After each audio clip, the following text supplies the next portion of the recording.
আমরা কি ওয়াদা করতে পারি যে ইনশাআল্লাহ আমরা হালালভাবে বিয়ে শাদী করবো, কোনো হারামে যাবো না ইনশাআল্লাহ?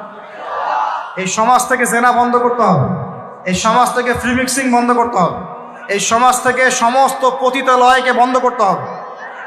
বন্ধ করে আমরা সামাজিক উদ্যোগ নিয়ে প্রয়োজনে আমাদের পলিটিক্যাল পাওয়ারকে কাজে লাগিয়ে সমস্ত পতিতালয়গুলো বন্ধ করে ওই মেয়েদের রিজিকের জন্যে আমরা বিকল্প ব্যবস্থা করবো ইনশাআল্লাহ।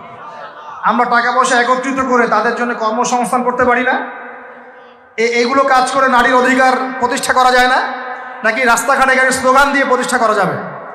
সমস্ত যে নোংরা জায়গাগুলো আছে এগুলো বন্ধ করে ওই মেয়েরা কিন্তু কারো মা, ওরা দেখবেন কারো বোন, কারো স্ত্রী বা কারো সহধর্মিনী কিছু একটা হবেন, তারাও কিন্তু মানুষ, তারাও মানুষ, হয়তো অন্ধকার জগতে হারিয়ে গেছে, দালালের খপ্পরে পড়েছে বা পেটের দায়ে পড়ে কাজ করছে। যদি আমরা তাদের জন্য বিকল্প ব্যবস্থা করে দিতে পারি, আল্লাহ পাক আমাদেরকে তৌফিক দান করুন।